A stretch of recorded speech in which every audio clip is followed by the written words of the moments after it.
Hello. Um, if you guys, it's a little late to ask, but if you guys have give me an initial for your last name, I'm somewhat learning them, going through correcting, but it kind of helps as opposed to just a first name. Many of you have it. Let's see here. I'm going to go off my list, so give me just a moment here. Yeah. So what we're doing is the penultimate assignment, right? Second to last assignment, and we are doing the Civil War itself. So we're turning it into an argumentative assignment, and this one is a little bit different in that I ask you to choose a subject, and you are going to write your own little argumentative write-up. All right. Now I will keep in mind that you only have a couple days to do this. Obviously, using a source online is perfectly fine, especially ever since COVID. I used to prefer, of course, books, but you can get books online now at any time. You could access many of the Ivy League schools, their academic sites on given topics as kind of a FYI. And there's a lot to glean from the internet now, but just like not Wikipedia. Okay. So let's see here. So take me a minute to get these. So if you've had a chance to look at it, that's what you're going to be doing this time. You're going to be from that, you're going to glean information to answer your question of choice. Okay, and that's all we're doing here. Let's see here. So doing that, the first one, just for memorization, so I don't take too much of your time, is to simply get into I hate to say the inevitability, but somewhat the inevitability of a Northern victory, right? Because 11 states in the South leave. The Union has the industrial Northeast. It has the breadbasket, Ohio Valley. It has the West. It has the bureaucracy of the federal government, has many things on its side in winning what would be deemed as kind of a war of attrition, right? See as to who could outlast whom in this 4-year war. So with that, right? For instance, I have a book that I like to use. It's called Battle Cry of Freedom by James McPherson. And chapter 9, it says, Facing Both Ways, the Upper South's Dilemma. And it gives you an idea. It says, these 8 states contain most of the South's resources for waging war, more than half of its population, 2/3 of its white population, 3/4 of its industrial capacity. And no, a lot of the Upper South did not go with the South. So they did not get this. Half of its horses and mules, 3/5 of its livestock and food crops, etc. And then a lot of its military leadership. Robert E. Lee, Joseph Stonewall or Thomas Stonewall Jackson, Jeb Stuart, etc. So the North is going to have nearly a 3-to-1 man ratio. It's going to have in the hundreds of percentile advantage in industrial capacity. So to hence reestablish what was lost in guns and war material, etc. Okay, so you could easily find evidence of this. You could find this online. All right, Northern advantages that were industrial and demographic over the South. In addition to that, it seems as if the Northern Navy was highly superior to its Southern counterpart, and that's going to greatly help because they're going to issue what's known as the Anaconda Plan. They're going to try to squeeze the South out of its resources. They're going to take the Mississippi River. They're going to blockade the Atlantic coast. Yes, absolutely, Bhavesh. Yes. On assignment, it says need a short timeline. Are dates and years fine? Absolutely. Absolutely. All right. And again, I will keep in mind that you only have a couple days to do this. This is not like a normal semester where you have a week to do this. So I completely understand, and I will keep that in mind when I'm grading this. Okay. But remember, it's a combination of both, right? This is inherently an argumentative piece. You're making an argument of some sort and answering the question that you choose, right? But at the same time, your argument is only as good as your defense, as your supportive data and logic, etc. So keep that in mind, that it's an argumentative write-up, but of course, it's only as good as the informative defense that you put behind it. Okay, so please keep that in mind. And so, at any rate, going back to the to that Anaconda plan, the first states that they took kind of made sense. They cut off the Mississippi, and so they're up in the top northwest. They took Tennessee, largely with the help of their navy. They took over they blockaded the Gulf of Mexico pretty effectively, and hence they were able to take New Orleans, Louisiana. Okay, and so here, let me share the page.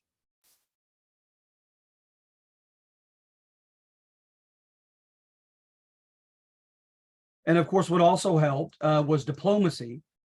Abraham Lincoln finally succeeded in deterring or keeping the Southern Confederate government from establishing a military contract and an alliance with France and England, all right, which they tried desperately to do. So those are some of the major reasons for which they contend that the Northern Army prevailed. Sadly, in the Wilderness Campaign near Spotsylvania Church, Ulysses Grant of the Army of the Potomac, of the National Federal Army of the Union, was warned by one of his subordinates that he was likely walking into a trap. And he somewhat callously stated, well, we have more than twice as many men as they do to lose. So if we're walking into a trap, we'll fight our way out of the trap. And basically they are limited in the men they have and the resources they have access to. And that was his ultimate plan, was to keep pushing Lee's army of the South, the Army of Northern Virginia, which is the main army of the South, into a corner and surrounding it and depriving it of resources, depriving it of a way of escape, etc. You're going to find in some ways, especially under Stonewall Jackson and other leaders, the South was doing very well when it engaged in guerrilla warfare, right? And guerra is war in Spanish, guerrilla is little warfare. So the guerrilla warfare, it helped the South out to a certain extent until the North kind of almost forced big pitched battles on them. And then another obvious thing that they did that I don't recall like a real nickname for is the very simple idea of making the South fight on multiple fronts simultaneously, so they can't use these contingency cavalry units to go and help the spot that needs it in most dire need, and then move it from one spot to another when they're all occupied in battle simultaneously in large numbers. So the North, in doing that, is going to utilize or make relatively good use out of their superiority in men. All right. So you could take that route. I would imagine it'll involve a lot of statistical data, as well as some of the things that I may have mentioned, like the Anaconda plan and fighting on multiple fronts at once. All right. It's something you may want to think about should you choose number one. All right. So you're just choosing one and you're given an argumentative answer to that question. Number two, okay, contingency, the what ifs of history, right? If one thing, kind of the butterfly effect thing, if one thing had gone differently, it would have caused a domino effect of facts to go in different directions, and history could have ended up, taking a different turn. Contingency in history deals with the possibility of events turning in an entirely different direction had certain variables been different. Demonstrate how the South Confederacy, for instance, may have won the Civil War. All right. And feel free to use your own originality with this. But some of the things that, people might construe are there were a few moments when Washington, D.C., the capital, was highly vulnerable to a Confederate attack. And they didn't optimize that attack, kind of like the way they talk about Dunkirk in World War II with the Nazis. They had them cornered and they didn't capitalize on it. And they didn't make further venture into the capital. And who knows, they could have taken President Lincoln as hostage. I don't think that's hyperbole. So for instance, you had the battles of Bull Run that were relatively close to the capital. You had Antietam, Antietem, Antietam. You also had a guy named Jubal Early, Jubal, and then Early, like early versus late, spelling of his last name. And he did like a demonstration, like a military demonstration up into Washington, D.C., but actually didn't do it. And so who knows what could have been done differently. Also, the South, as long as it was adhering to guerrilla warfare, and when it had the Shenandoah Valley as its breadbasket, it was doing relatively well up into 1862 through 1862. And then at that point, this is, I know it's very subjective, but when you get into great man history, Thomas Stonewall Jackson, this guy was a genius at guerrilla warfare, hitting supply lines where they were weak for the Union, holding on to the Shenandoah Valley, etc. And he was shot and killed accidentally by one of his own men, one of his own sentrymen, when going out on a reconnaissance ride late in the night, and came in the pre-dawn hours back to his camp. He was shot off his horse accidentally by one of his men. And so you have things like that. You have the, if you take Grant and William Tecumseh Sherman out of the equation, their aggression, you had a guy named Leons who was like them before, but he was killed. But their aggression, their willingness to take on large casualties, their willingness to also with William Tecumseh Sherman to destroy Southern infrastructure and attack civilians, etc., which of course are ethically dubious, but were sadly, arguably militarily effective. You didn't have attacks like that. Look at all the other leaders of the Army of the Potomac before Grant, and you get a lot of passivity. And people like, shame on me, the one that ended up running for president as a Democrat. I always forget his name. I'm picturing his face. Not McDowell. Shame on me. The name's eluding me right now. But at any rate, you look at the list of leaders of the Union Army, and you will get primary source material and secondary source material that denounces them in one way or another. Being foolish, being reckless when they should have been conservative, being conservative when they should have been bold, et cetera, until Grant. So, you have that to think about. You have the contingency of what if England would have signed a treaty of alliance with the Confederacy? That would have been something else. You could venture into that. So this gives you some wiggle room, right? As far as how you think the war could have gone differently. Like I said, a few key battles gone in a different way. When the South did engage in its major invasion of the North, its only invasion of the North, and you had Gettysburg, right? Gettysburg was very narrowly lost. The western flank supposedly was just almost taken multiple times by the Confederate Army. And then you had the foolish decision in hindsight of Pickett's charge, where they almost had the left flank and they used it as a feint, and they attacked right up the middle, and the North was ready for that. And Pickett's charge was a disaster for Robert E. Lee and the South. So at any rate, those probably, I'm sure, aren't the best of examples, but those are the ones that pop to my mind most quickly. With number 3, how successfully did the, quote, Negro soldiers of the 54th Regiment influence the Civil War? Now with this, right, I want, and I have a feeling from this class, from your work that you're doing on other assignments, that this is not going to be a problem. But with some semesters and some students that choose this, sometimes it's a little bit superficial, and that they demonstrate the heroism of these Black soldiers, and then they kind of don't go from there. All right. So be sure to note, like, key influential people in power. There was a guy named Lorenzo or Cardenzo.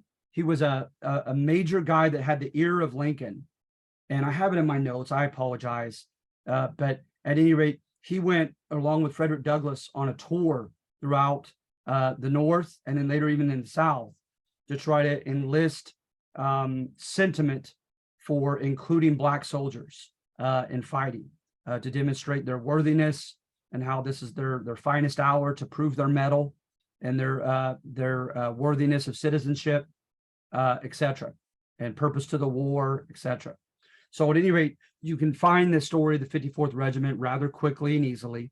It's kind of a martyr's tale at Fort Wagner in South Carolina. Over half their regiment was killed in this single battle, and they did not, unfortunately, take the fort.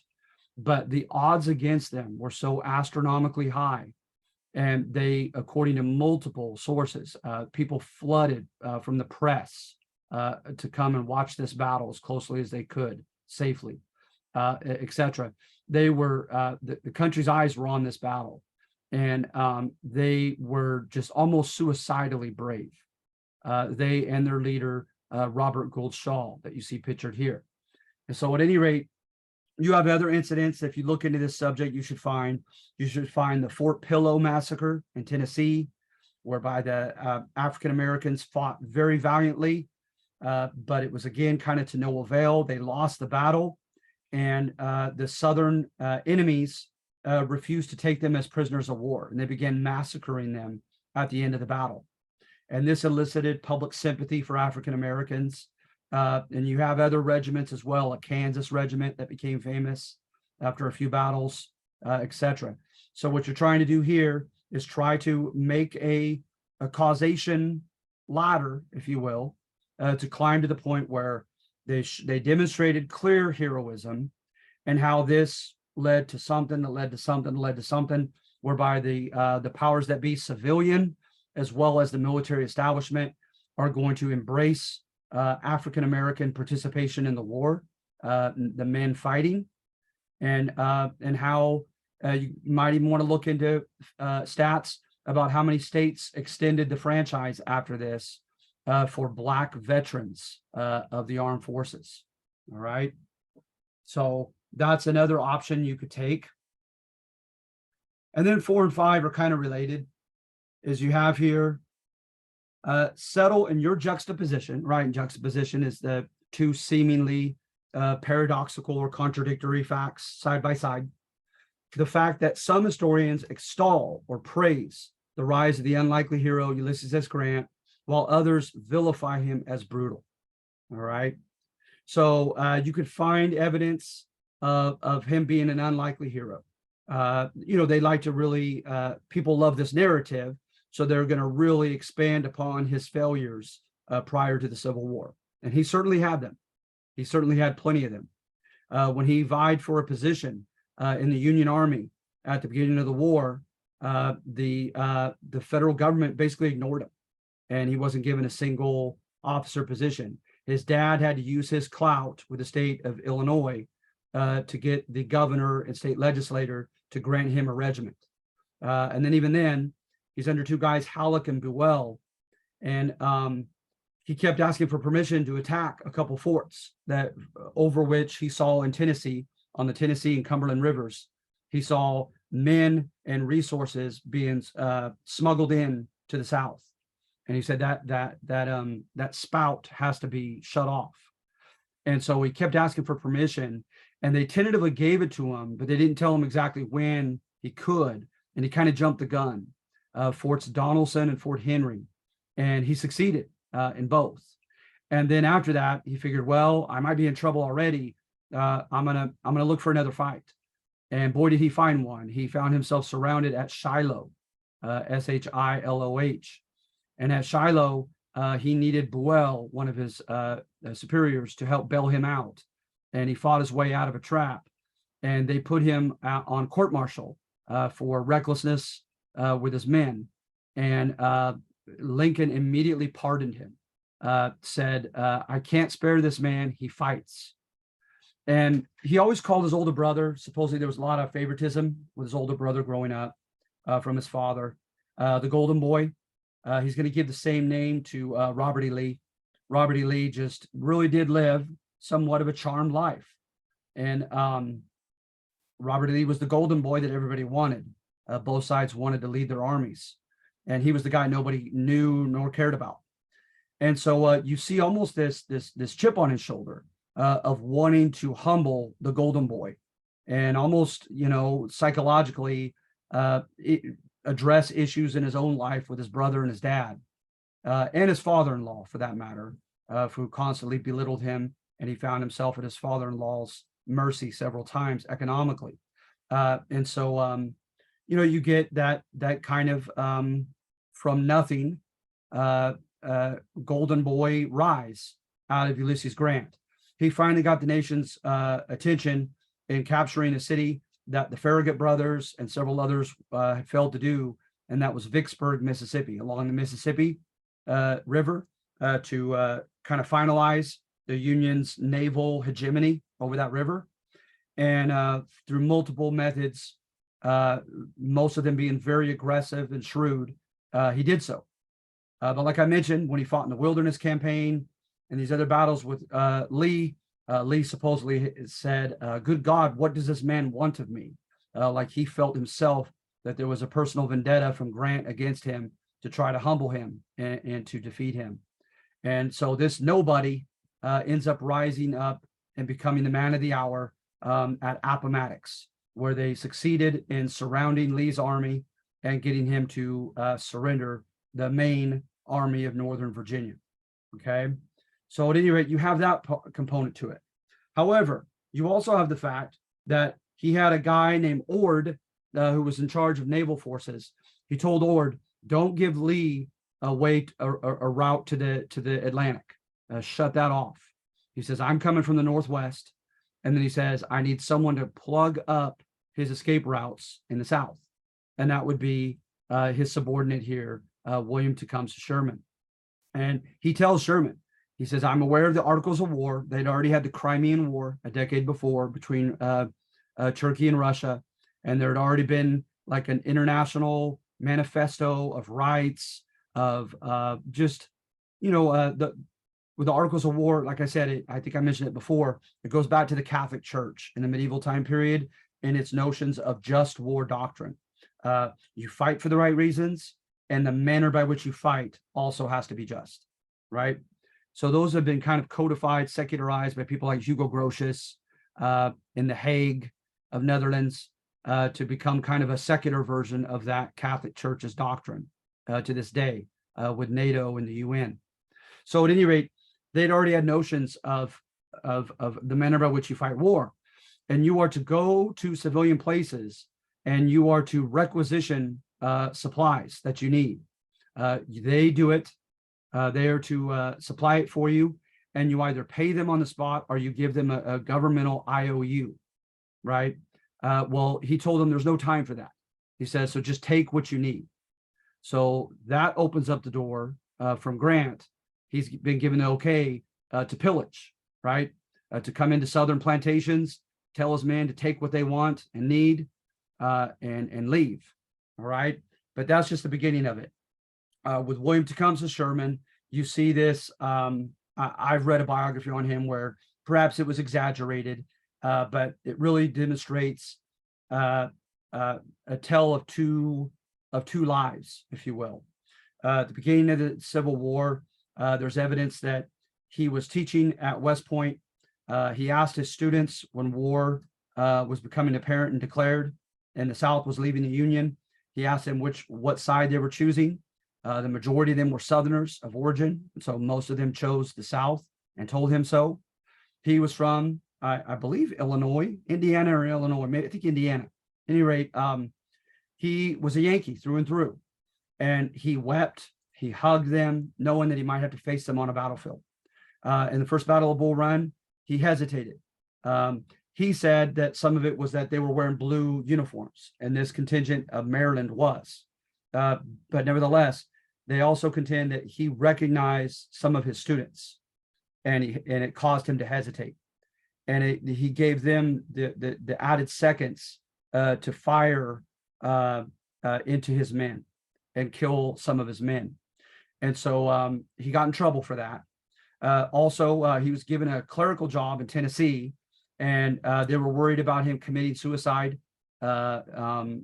He showed instances of emotional and psychological just disequilibrium, you know. And so he said that he was surrounded by enemies. People were trying to assassinate him, this and that. Shiloh, when the men were surrounded at Shiloh, his regiment was arguably the most adversely affected by that encirclement. He lost a lot of his men, and he had kind of a breakdown there on the field.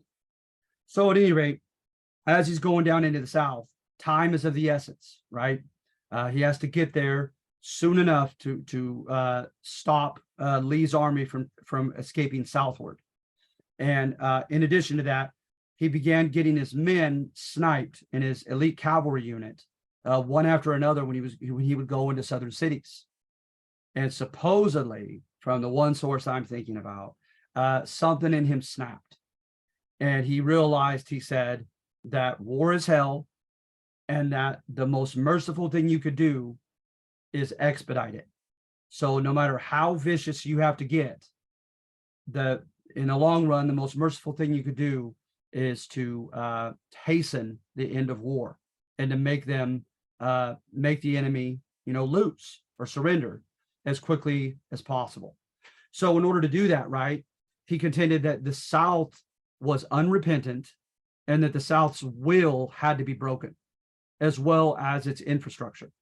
So when he went in through the South, when his men were sniped on more than one occasion, he told them to gather 100 civilians at random in the city where they were getting sniped.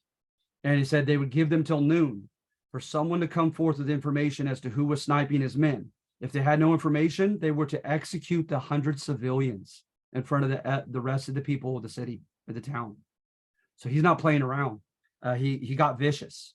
When they went and pillaged, they'd pillage from the plantations, and then when they would garner what they wanted, they would destroy everything else so that the South had nothing left to do.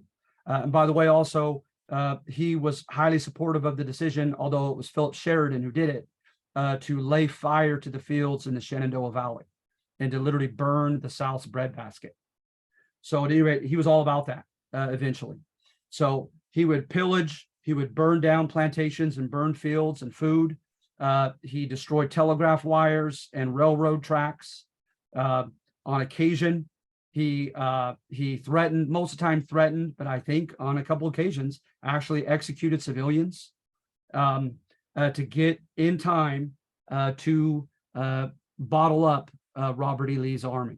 And then not to mention, he said he was breaking the will of the South. And so Atlanta, he had enough men sniped at Atlanta and enough problems and altercations between his men and the civilians that, according to legend, they burned down every building but just a few exceptions in the entire city of Atlanta. They burned it to the ground. And so then he went through the Carolinas after that and just wreaked havoc through the Carolinas as well. As far as his comportment with the slaves, he's kind of like Benjamin Butler. A lot of evidence of racial prejudice, cold indifference, but just purely vindictiveness toward the white planters. He would confiscate their slaves, but not treat them worth a darn, and so forth. So he was there to wreak havoc in the Deep South. His famous March on Atlanta is famous, or infamous, I might add. So to what extent you know, and with number 5, please understand, this is not my personal sentiment. I love to play devil's advocate. I love to see people, a lot of students will see that as a challenge to try to do such. I am not trying to personally condone anything this man did, nor the man before him on number 4. But I think that it's academically respectable discourse to ask such questions. All right. And so, and clearly it went both ways. The Southerners were terrible with prisoners of war, especially Black prisoners of war. All right. So does anybody have any questions? This one's always a much shorter lecture.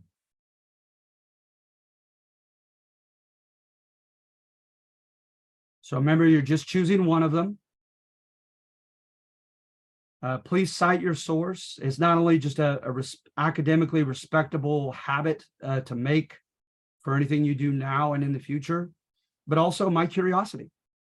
I'm always learning from you, and sometimes I'd like to check out the source myself and learn some new. Excuse me, sir. Yeah. So on some of them, it doesn't say how much we do have to write. How long do we need to make each one, or whatever one we pick? All right. Well, normally, see here, normally I ask for 2 pages. I have here 1 page. I'm not sure if that's the same as the one I posted online. I don't know why I go back and forth like that. That's not good on my part. But I would love to see, double space, fine, 12 font or so. I'm not an English teacher, so I am not, I promise you, I don't nitpick with format. I really don't. I look at, okay, she chose this one. This is her answer to that question. How well does she defend it? And it's really that simple for me when I grade it. So I would like to see more like something closer to 2 pages as opposed to 1. But, some of them, especially those who single space and have a small font, and it's filled with supportive data and logic, then that's great. That's great. So really, when I throw out that 1 to 2 page criterion, it's, even in my mind, to myself, it's kind of subjective. It just depends on how well you defend your argument. It's really that simple. And just please, at least, I would imagine to get the data to support it, you're going to have to use at least 1 source. And that's all I ask, is just 1 source, and then just to cite such source. So you could do parenthetical with a works cited page. You could do footnotes like I do in the argumentative write-ups. Control Alt F, and then put the information, shows a number, and then put the information at the bottom of the page. But if this is what's on there, I'm standing by it. 1 page, fine. But normally I like to see something closer to 2 pages, something with sufficient data to back it up. Okay, thank you. No problem. For the citation, do we need to put like a full MLA or APA format, or just links good enough? Links are fine. Oh. Yeah. Like I said, I made that decision years ago, and I stand by it. I'm not an English instructor. I'm a history instructor. So as long as you're citing it and you're showing me the source that you utilized to cite that data, I'm happy. Okay, thank you. Mm-hmm.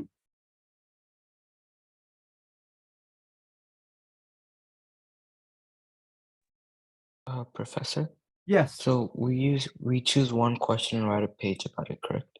Yes, sir. Yeah, you just choose Okay. 1 of these. And then I had a question about the final exam. Yes. So will we be tested on what we learned after the second test, or is it the entire course? Good question. Only after the second test. To Okay. me, you go through it and you've been tested on it once. That's enough for me. I don't believe in accumulative finals. Okay, thank you. No problem. So yeah, the final is nothing more than simply test 3.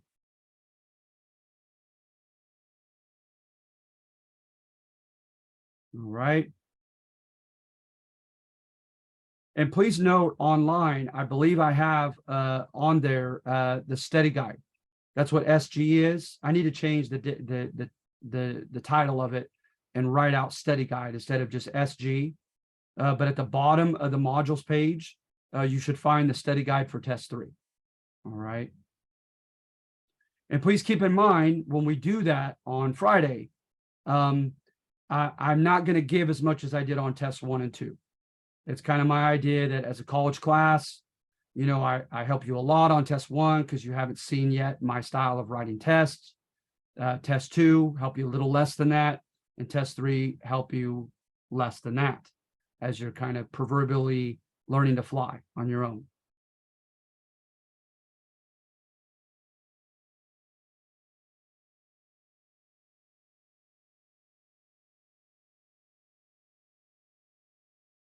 Anybody else? Any other questions? I do have one more question. So on the past 2 tests, I've been finding that at least one of the questions are completely different than the ones that you show us. Oh, no. Because on the very first test, I only missed one question on that because the questions, because I saved what you showed us and I was comparing it. Mhm. And on both tests, on the second one, it was completely different. The question was different, and then the answers were also different. On that first test, the question was different, but the answers were kind of like a different version of the questions that you showed us. So Sure. I don't know if that's going to happen again because it's been showing up a few times. But I don't know if you know about that or not too. No, I was always aware of that happening, but I was hoping that I had not gone unnoticed, because I try to catch that very thing, Joey. I'm constantly changing my tests, not fundamentally, but just I don't like number 28. I don't like something about 34. And so I changed something about it. And so I have, when I go to my thumb drive, I have multiple versions of test 1, test 2, and it's a study guide for test 1, the study guide for test 2. And I'm always afraid that's going to happen, that my study guide is not going to match up with the test. I assure you, I would never deliberately mislead you guys, that's clearly a mistake. So I will look at that. I will look at test 3 at the study guide that I have posted, and I will go through every question that I have on the posted test 3 on Canvas and make sure that they coalesce. If even one is different, I'll send you guys an announcement and specify that difference. Okay. Okay, thank you. No problem. And I deeply, truly apologize for that. I would never deliberately do that. I try to check for that every time. And sometimes 1 or 2 get by me. They pass my notice. And so I apologize for that. I try my best on the study guides to precisely prepare you for exactly what's coming.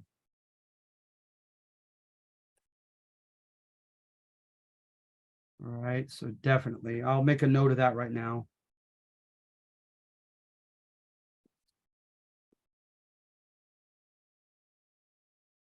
I'll look at that tonight.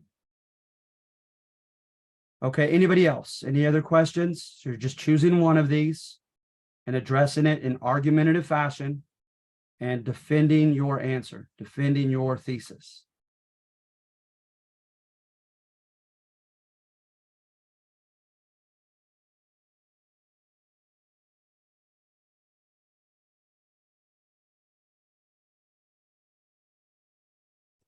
Sorry, I joined a bit late. I just wanted to make sure I was in the attendance list. You know, the moment you stood out, I thought, I don't think I have that name. Oh, I see. Sorry. No problem. No problem. I have you right now, Pranavi. Okay, Thank thank you. Thank you. Let me make sure. Let me look through the names again.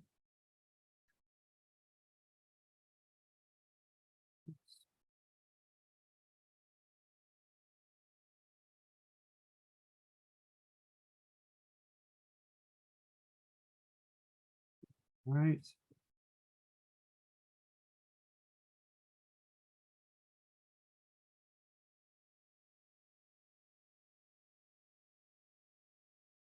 Yeah, you guys are doing very, very well on your assignments. You guys are a very intelligent class. Okay.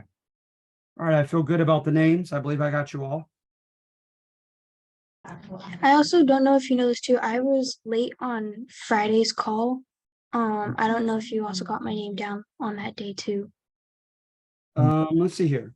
Oh, Sarah Machado. I'm glad I caught you. All right, Justin. Okay, give me just a second, hon. I'm sorry. Yeah, give me just a second and I will look. We'll find out together. Okay. All right, so it's Thursday's class. Where do we have that? Would be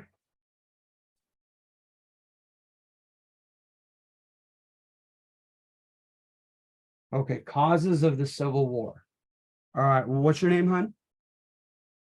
I believe it says Josephine or Joey. Joey. Actually, I do have you. Your last name starts with a V, right? Yes. Yeah, Those are two businesses. All right, thank you. no problem. All right, anybody else? Any other questions?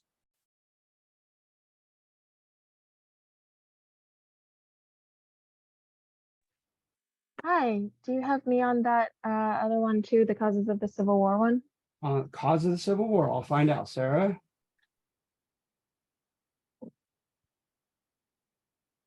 I try to make it on time, but I sometimes miss roll. No, I do not.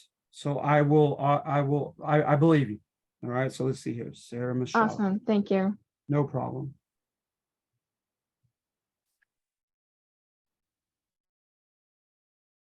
Yeah, maybe make that effort. I don't mind ever someone interrupting. If you come in late, like in any of the last two, we just have two left. I should have said this early on, but yeah, if you're not initially a part of the names that I cover at the very beginning, be sure to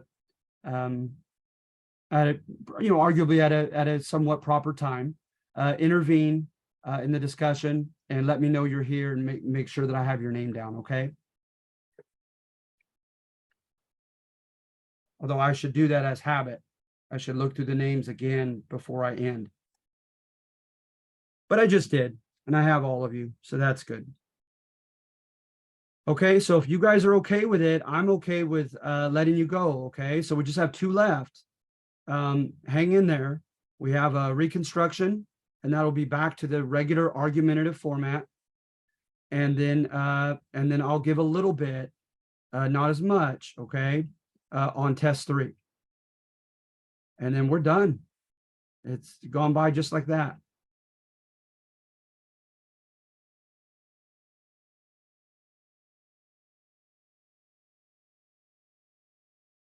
All right, so thank you guys. You guys have a good day, okay? Thank you. You have a great day as well. I appreciate that.